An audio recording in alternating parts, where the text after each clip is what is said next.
Hey, everybody. Just going to make sure I've got all my socials dialed in so I can see everybody and have a quick chat.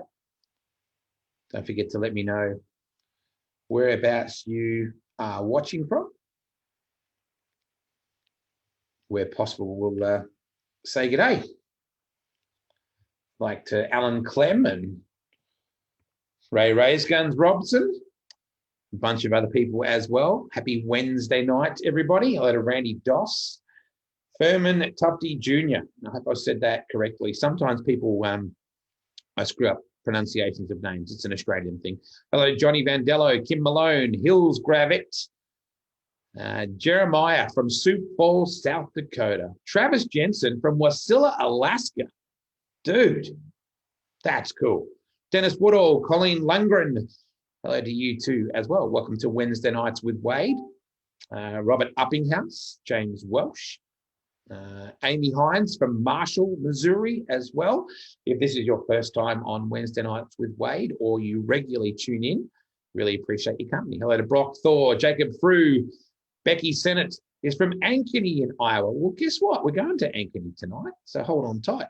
Barry Price Jr., Scott Fisher from Cedar Rapids in Iowa, Kyle Tank, Tim Quay or Tim Key, Angela Asbury from Knoxville, Iowa. Very cool. Hello to Shannon King, Heather Schock, Melissa Moffat from Esterville, Iowa, Tyler Derringer from Knoxville, Kevin Hedrick, always good to see him, Olivia Corbin, JC Wren from Jamie Ball's living room. What is going on there? I think we might be having a bit of a chat with them a little bit later on, find out what she's up to.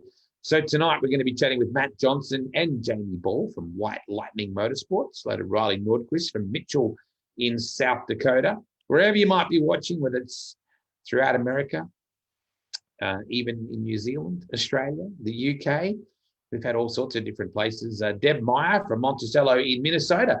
Now, Deb Meyer, I reckon that's from Monticello, I haven't screwed that up. I think that's Tornado Tory territory, actually. Danny Boulding, Matty Hall. Donna Simmons is from Independence, Iowa. What a great name. Isn't that very cool? Tyler Derringer, I'm in Mildura, Victoria, Australia, and it is today around about 80 degrees here today. It's in spring. We're sort of heading towards summer very soon. And of course, you guys in America, it's starting to get a little bit chilly, isn't it? So let's rip over to both Knoxville, Iowa, and also Ankeny in just a moment. But I want to remind you folks to get on board KnoxvilleRaceway.com and scroll down on the left-hand side of the page and you'll be able to log in to be sent the dirt, emails and newsletters about the dates coming up, about merchandise, about ticket sales, about news, all that really cool stuff. So just scroll down on the left-hand side of KnoxvilleRaceway.com and you'll be able to subscribe. Make sure you do that because Eric Arnold and all the team, they do a fantastic job of just pumping out the information. So, yeah, get across that. Denison's Racing Tees, just a couple of weeks ago, announced the new range of winter apparel. So get across that. That is also on the KnoxvilleRaceway.com page. And, of course, you know about the Facebook. To also check out Twitter and Instagram for Knoxville Raceway. Some massive events coming up. When I get across the Knoxville page, I always go straight to the events page where you can check out the information about the 60th NOS Energy Drink Knoxville Nationals presented by Casey's. Now, the cool thing is we have $1,000 a lap sponsorship, so $1,000 lap leader sponsorship.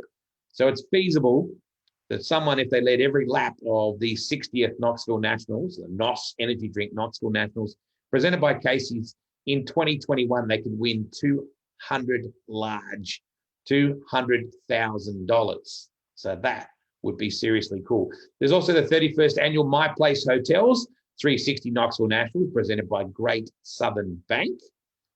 Throw in the 70th Lucas Oil's Late Model Nationals coming up.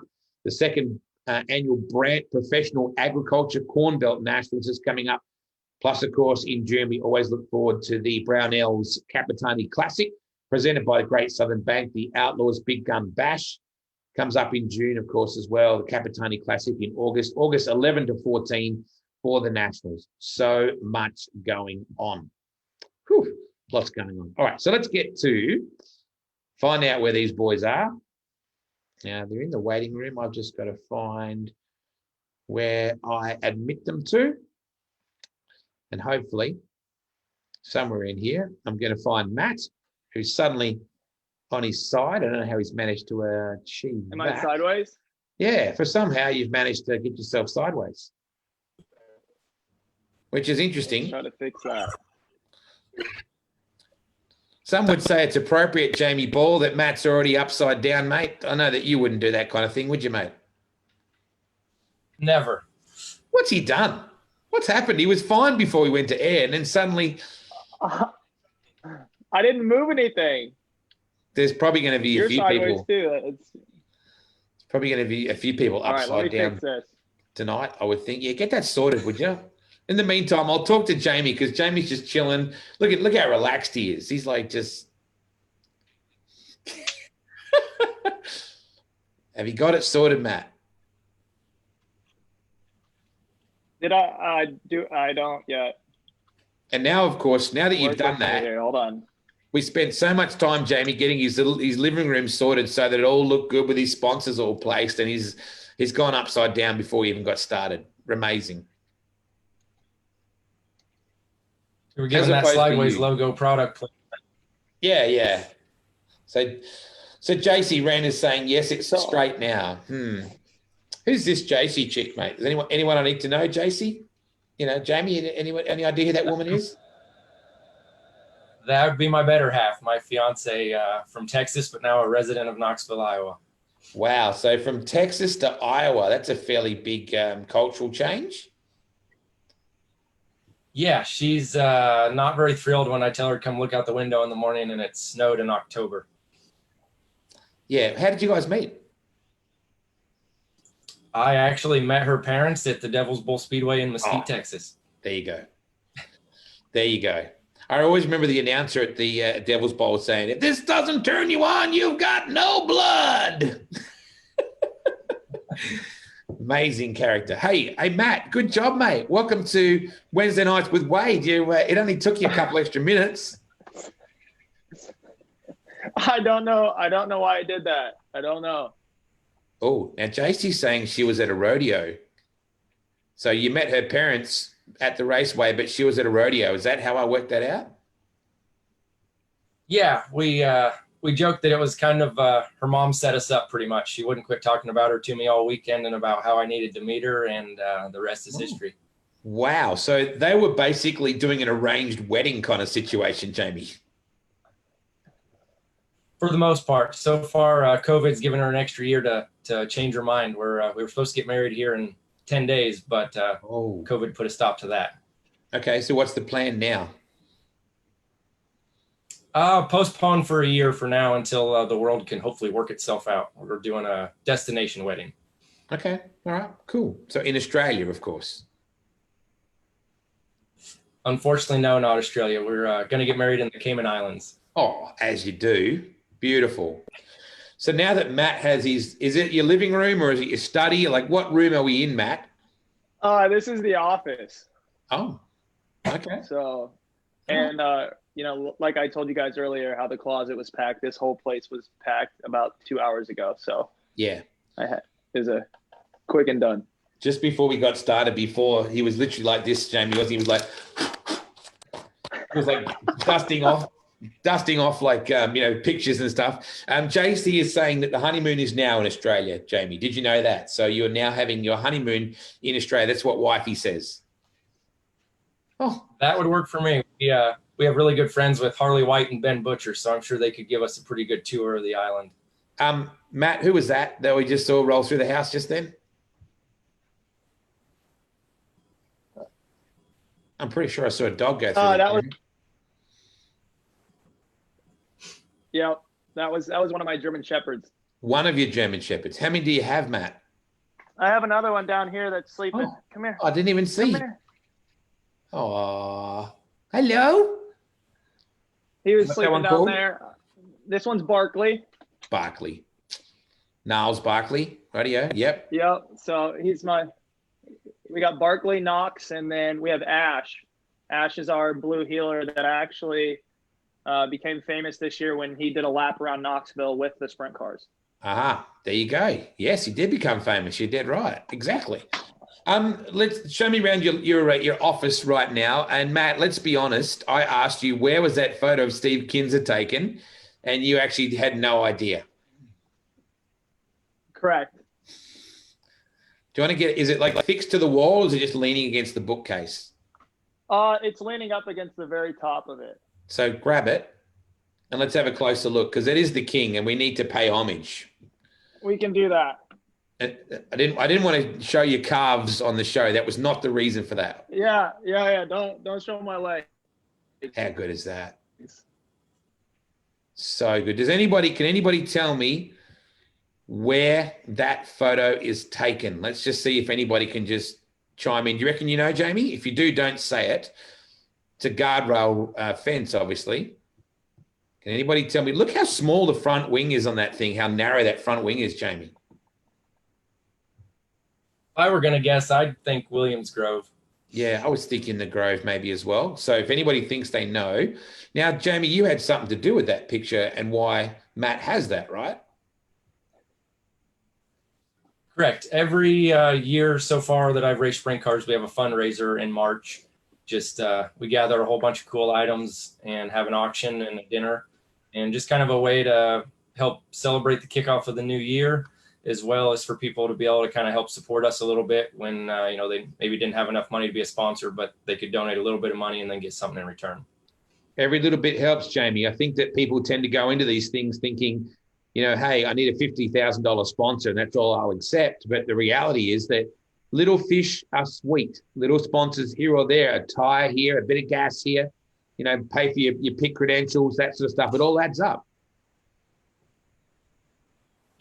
It really does. And it's been cool. I'm on my 11th year of racing, and you really get fans that turn into friends. You get people that support you year after year, people that their whole family come down and buy a t-shirt for everyone. So it's just cool how the racing community works out. And like you said, every little bit helps. It's cool to see that Gio Selzy is tuned in at the moment. Gio was on our show last week with Matt Barbara, talking about their season ahead and also about his brother's addiction to tacos, which is always an important thing. Now, speaking of Dominic, the Prince of Tacos, you have a pretty cool helmet back there that I reckon used to belong to Dominic Selzy. I do.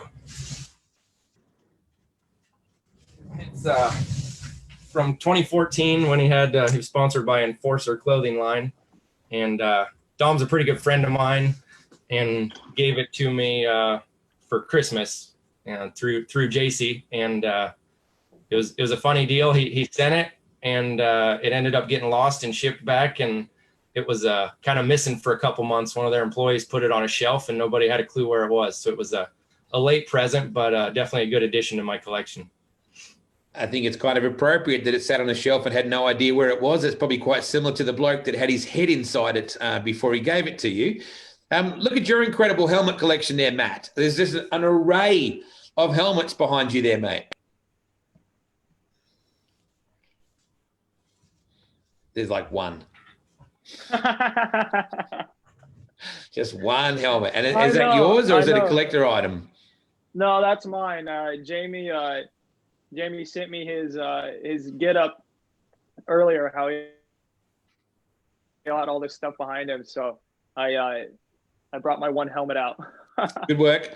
So the Kerry Madsen image up the very top, you have a great friendship with Kerry that started off, ironically enough, I think at the gym, you guys were working out together. And tell me about the impact that Kerry Madsen has had on your career. Yeah, Kerry was definitely the very first influential sprint car driver that, came into my life. I met him at the gym at Anytime Fitness there in Knoxville. And, I think the reason why we kicked it off so well is that was kind of right at my entry to sprint cars and really understanding who people were and what they did. And I had no idea who Kerry was. I had no clue. I thought that he talked funny, and that's all I really knew.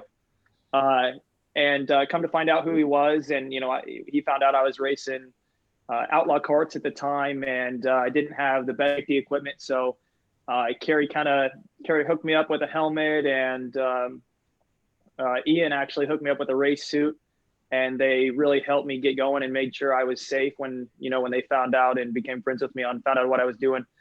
And for that, 2018, I paid a little homage to Kerry, and we ran his Canaric design, and it's definitely my favorite. So dust off the picture and show me what your cart looked like with the Kerry design.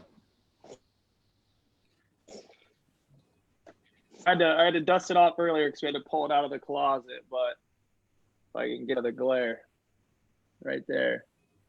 So yeah, cool. It was pretty fun. It should be up top up there, and yeah, it was really cool. Met Mike, Safety Mike, the owner of P1, and yep. Met him, and he came down in the pits, and met him, and he came down in the pits and talked to me, and so it was really cool to be such good friends with Kerry and Ian at that time, and kind of they were definitely my help at the very beginning. Very first sprint car I bought was actually from Ian. I remember being out at English Creek when you were racing and seeing Kerry sort of walk in, sitting in the stands, thinking, wow, like what's Kerry Madsen doing at English Creek? Has he got nothing else that he needs to be doing on this night? And someone said to me, he actually sponsors a kid that's out there racing. So, man, you just got a King's Royal winner and one of the most celebrated Australian sprint car champions on the planet, just sitting there watching your outlaw cart, because that's what happens. Yeah. Kerry was very good to me. Ian too. They treated me right. They didn't look at me any certain type of way. They taught me as much as they could that year. When I first started into sprint car racing, and for that, to them, I'll forever be thankful. So. The one helmet collection to the multiple helmet collection with Mr. White Lightning sitting down there with a bunch of cool helmets, but your favorite is the one that you've picked out for us at the moment, yeah? Yeah, this is a Danny Lesoski helmet that I got from a guy here locally, and kind of the cool story behind it. He crashed at Lernerville with Sammy, I was told, and when Sammy's tire came off the bead lock, it actually spun on top of Lesoski's head here, so you can see where the mark is there. And I just thought it was one of the cooler stories that you'd have with any type of safety equipment. Joey Saldana got me addicted to collecting helmets and started collecting gloves a little bit, and just things that you can't go get at the store. So pretty proud of my collection.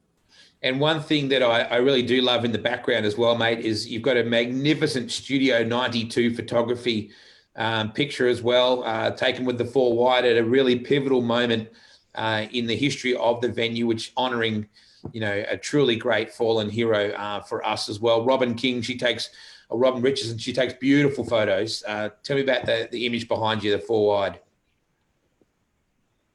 Oh, Bob Baker's a pretty good friend of mine at the Hall of Fame, and he sent me a picture and let me know that they were getting 200 of those printed, and that was it. They're never going to print anymore. So I rushed up to get one, and the significance of it for what I felt anyway, it was number 20, which is what Brian won a lot of races in the TSR car. So I got number 20 out of 200, and it's kind of the center point in my office here at home. Yeah, absolutely. Amazing array of things that you've got back there, that's for sure. Matt, thank you for your service. I know that's an important thing to point out here as well. You served certainly in the Iowa National Guard, and you served in the military. Is it for 6 years now, and you've got another 6 coming up? Yep. So I did 6 years, and in February I was leaning on the fence, and I made the decision to enlist for another 6. And at that enlistment point, I took a full-time position, an active duty position here on Camp Dodge, just outside of Ankeny and Johnston. And that's one thing that I'm particularly proud of when I go to America, when I see other Americans react to folks in the military, whether you're in uniform or wherever, when people recognize and realize that you're serving the country. I can't even tell you the amount of times I've seen people just go up and say, thank you for your service. That it's something that Americans have a deep-seated respect for their military. Yeah, definitely do. It's very humbling. When that does happen, there was multiple times that we did, being right across the road, actually from Knoxville Raceway, there is a armory, 3654. It's a maintenance company out of Knoxville. They're actually getting ready to deploy. But with that being said, they do color guard for the Knoxville Nationals. Those are the guys that you see that are out holding the flags. I was lucky enough to, be from Knoxville, and they asked me that I would do color guard, and it was very humbling. It was 2018 when I was still racing out of English Creek. It was very humbling to be down there in the pits in uniform and have so many drivers come up to me and say thank you and shake my hand and want to shake all of our hands. It's very, very awesome. Rico Abreu, Kyle Larson, those are definitely two that they approached us out of their way. I thought that was very awesome, along with other local guys. And it's awesome. It's sprint car racing. You know how tight knit they are, and everyone respects the flag and respects the guys that are out there, putting it all on the line for it. Well, I know that a lot of people come up to Jamie and they shake his hand and say, thank you for selling houses, Jamie. We appreciate your service, Jamie. Thank you for selling houses. Hey, it's just what I can do to help the community. And if anybody needs to buy or sell a property, give me a call, and I really. There you go. There's the plug. I knew it was coming. You're already rolling the. Don't worry, I got the Methanol Moonshine apparel shirt on, so the hoodie. So I know where you're coming from. How long have you been in the realty game for, Jamie? Just going on 4 years. Done it part-time the first few years, and now I'm doing it full-time, and really feel like with the time that I have to be able to dedicate to it now, that I should be able to double or triple my sales volume each year. So it's exciting, and coronavirus hasn't hurt us at all. We have more buyers than we have sellers, so it's a good problem to have. Over the years, several Aussies have actually purchased homes in Knoxville, not necessarily just ones that are based in Knoxville. I know several Australian car owners over the years have bought a house in Knoxville and basically just left it there and come back and stayed there when they came back to the Nationals every year. It is a very highly desired place to own a home if you're a sprint car fan. It is, and it's actually a very affordable place. I've sold a couple to a few race people out of California, and they can't believe what they can get a fairly decent home for here compared to prices other places around the world.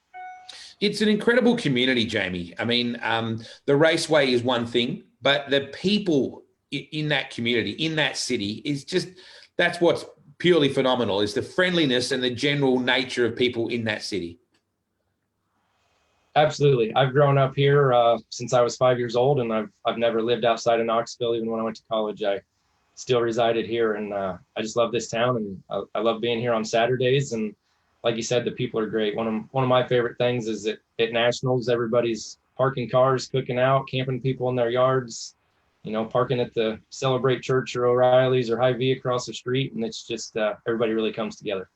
It does become the world headquarters of garage sales and yard sales, though, Jamie, as well. It's almost like, hey, you know what? The Australians are in. Let's sell all of our used crap and put it out in the front lawn, and some goofy Australian will buy it for sure.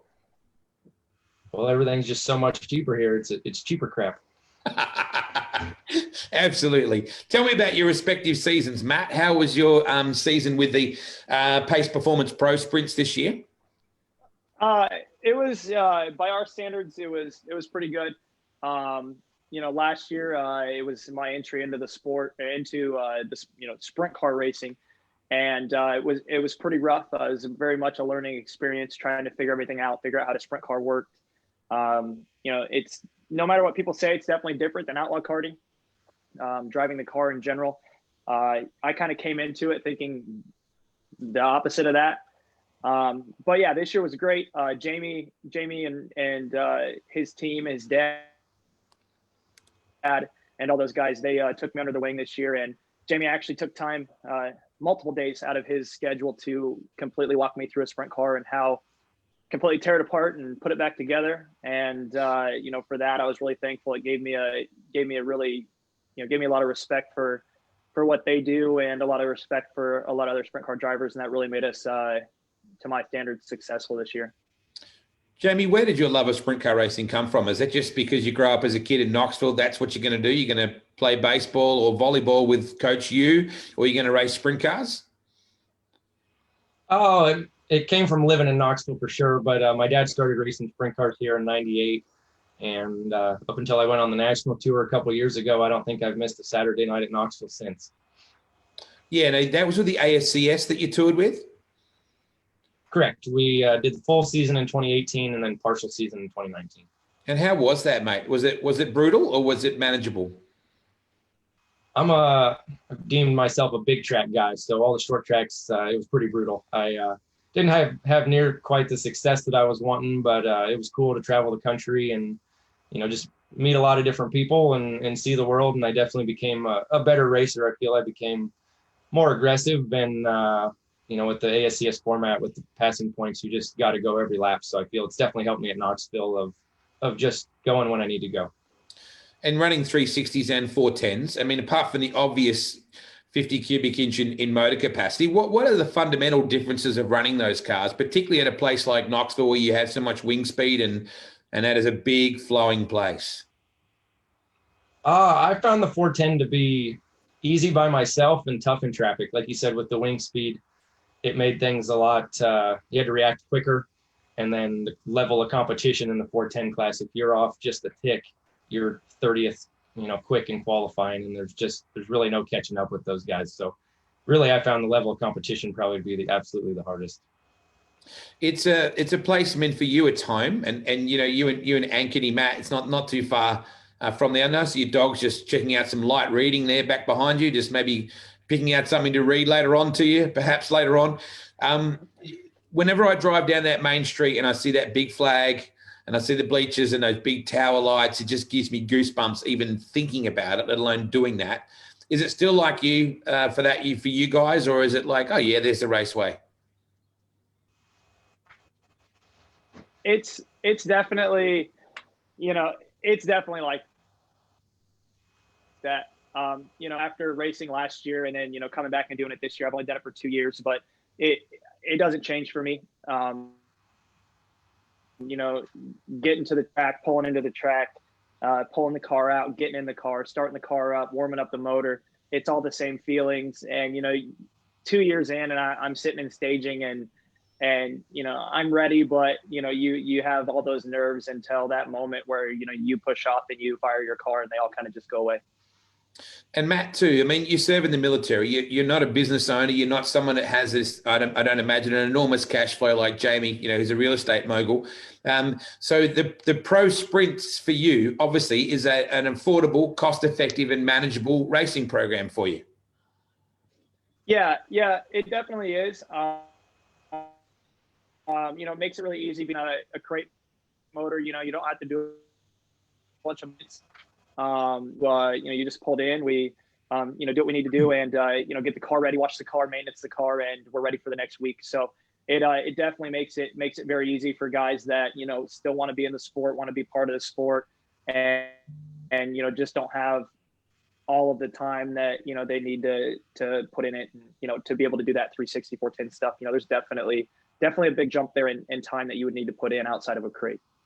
Jamie, you've got a pretty impressive inventory with your race program. Your truck and trailer and the way that you deck stuff out, and you've always, done a nice job with the way you present everything. Has that been over time, just building up resources and just reinvesting sponsors' money into your program? Yeah, from a young age, I watched my dad take pride in everything that he had.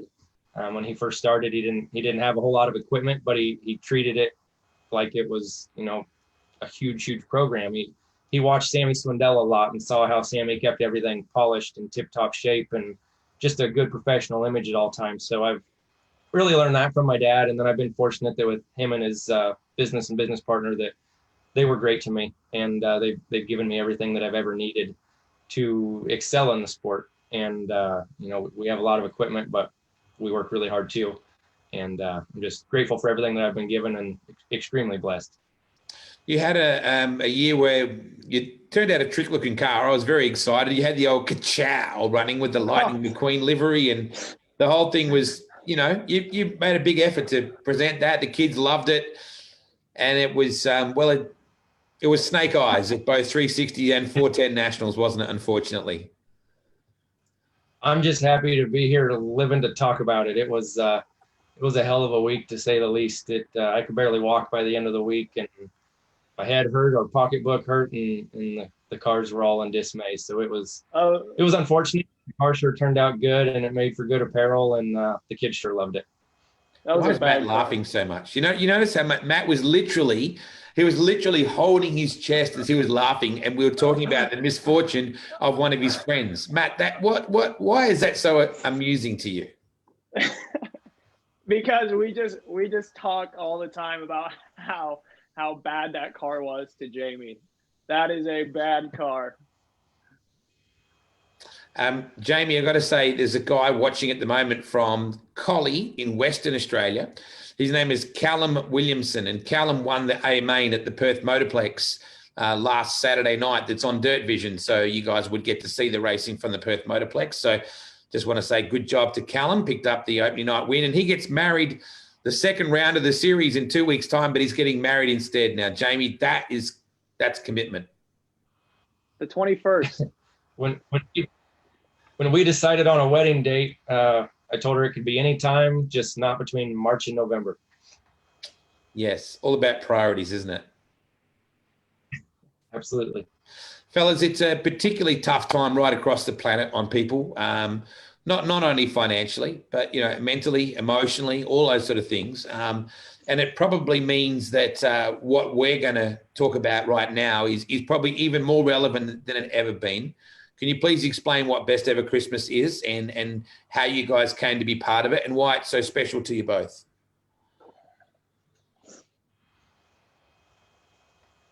I'll go first, I guess. Matt brought me and my fiance into Best Christmas Ever. And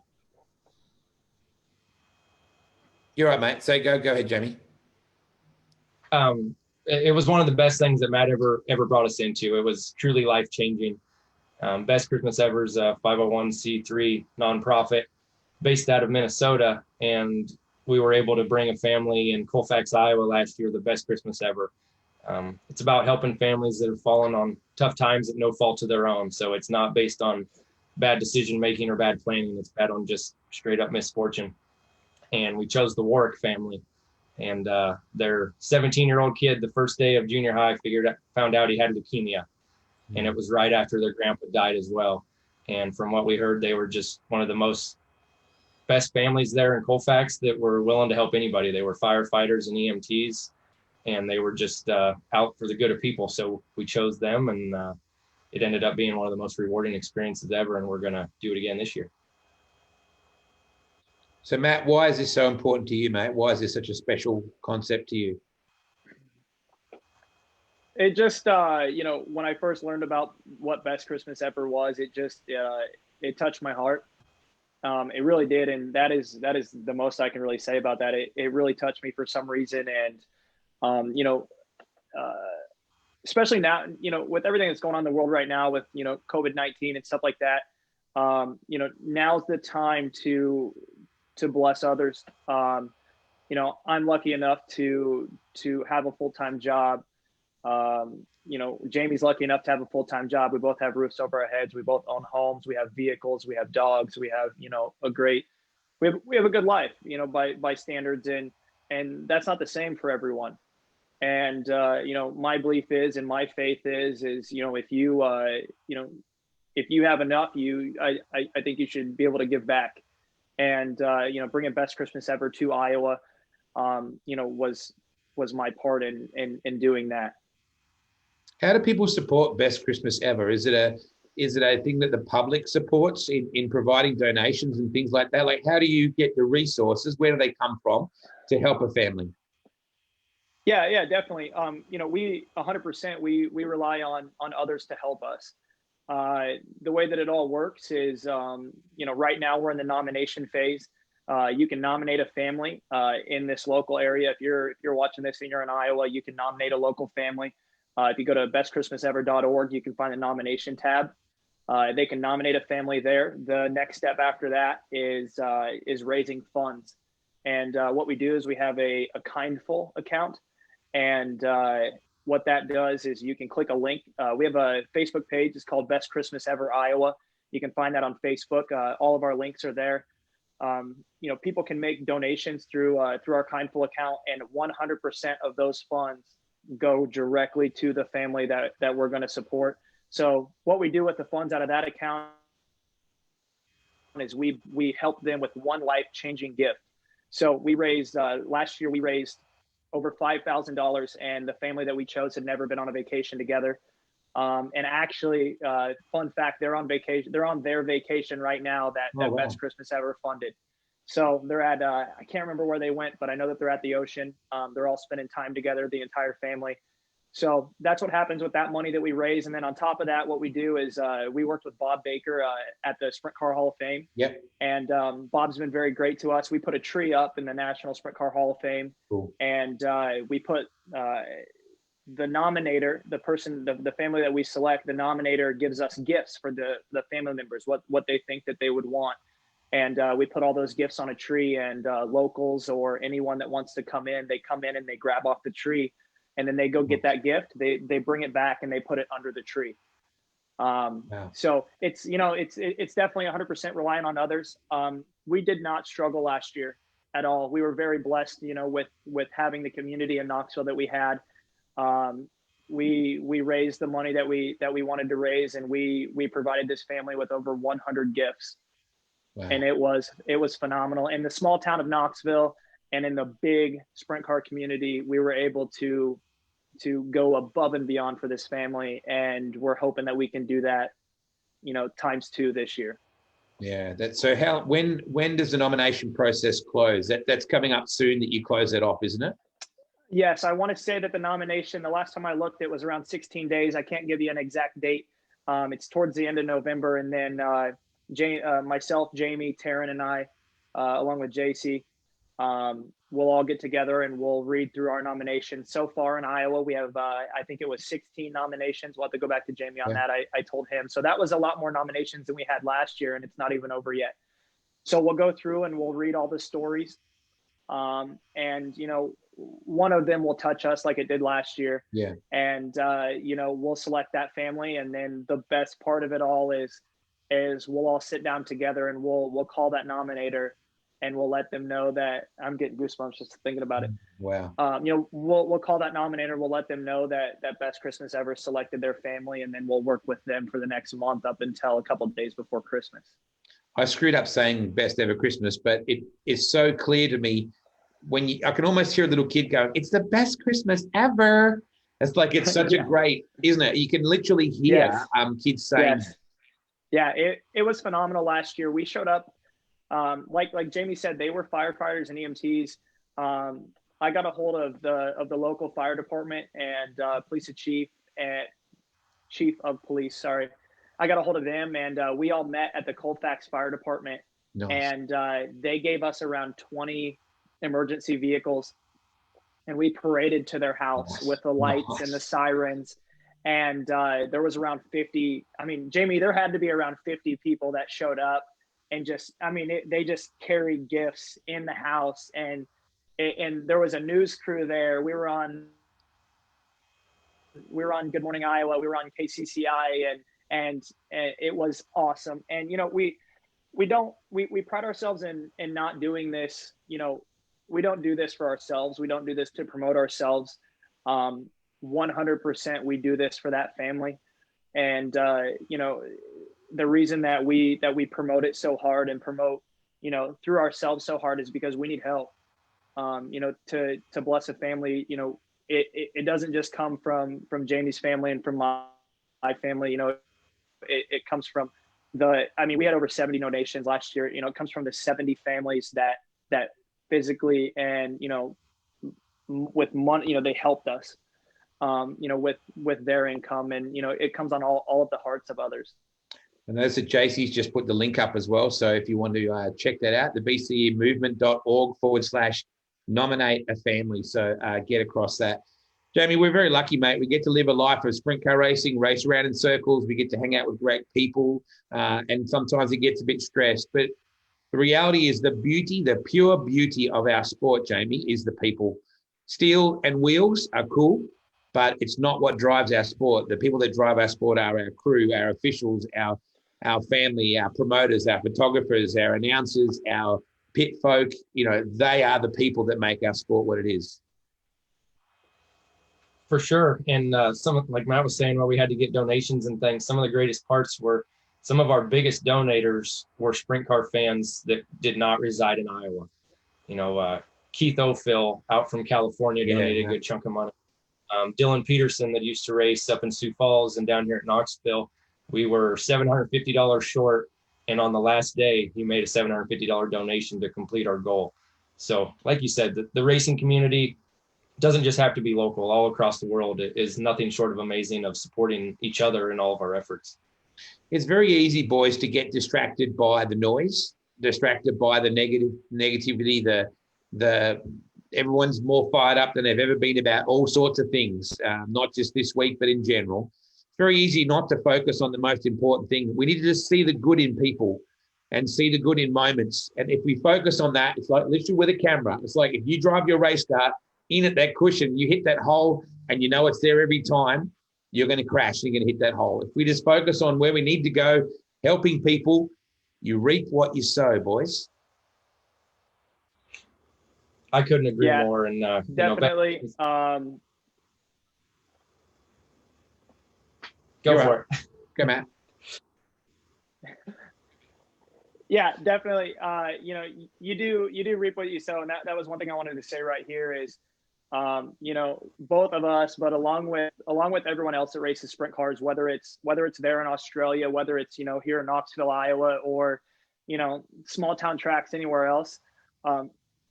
You may just think that you race a sprint car, but to that 5-year-old boy that's running around, you could be his hero. You have a platform that you're on right now, whether you know it or not. Yeah. And use that platform, use it, and use it to do good. You're not just a sprint car driver. You're more than that. So use your platform and change lives. Absolutely. Boys, it's been great catching up with you. What are we doing between now and Christmas? We just rebuilding race cars, Jamie, getting ready for the new season? Like, what's the plan?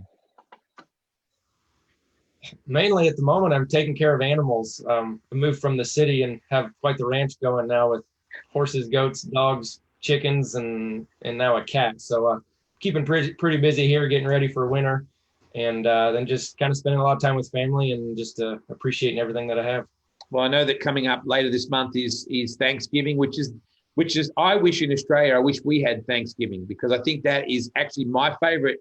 It's my favorite reason to stop and look around and be thankful for the people and the situations we have. So I know that's coming up pretty soon. I'm not sure that we're doing Wednesday nights with Wade on that particular date because it will be Thanksgiving night, but we'll talk about that in the future. Boys, thank you so much. Let's get across that best Christmas ever. Best Christmas ever. For some reason, I want to say it like that. I don't know why. I'm sorry. I hate it when I do that. I like it. It's like a slogan now. I know, right? Hashtag best Christmas ever. Have a wonderful November. Be safe. Everybody, please be safe. Look forward to next Wednesday night. Good catching up with you, boys. I really appreciate this. Thank you. And if you don't mind, I'm going to screen record you saying best Christmas ever, and we're going to be using that as one of our promotions on social media. Love to, mate. No problems at all. Happy to do that. Do you like my backdrop here, boys? Got the best of both worlds rolling here. Yeah. That's a good one. I like it. Now, you know how you love your helmets, Jamie. I got to show you my favorite, right? So this was given to me by a friend named Troy Jordan. He's a bit of a music fan as well. So you got Mr. Hendrix on this side, and you got the greatest rock and roll band of all time on the other. There you go. Oh, yeah. I can picture you being a Kiss fan. Hey, you guys, have a wonderful rest of your Wednesday night. Please be safe, America. Please just respect each other and look out for everybody, because at the end of the day, it's all just about us, about people. The rest of that stuff will come and go. Have a wonderful night. Thanks, Jamie. Thanks, Matt. Appreciate your time. Appreciate your service too, Matt. And you guys be well, hey? Yeah, I appreciate it. Thanks for having us on. Appreciate it, mate. We'll talk to everybody next week on Wednesday nights with Wade. And don't forget, best Christmas ever.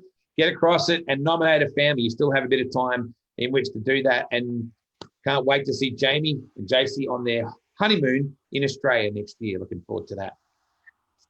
Good night, everybody.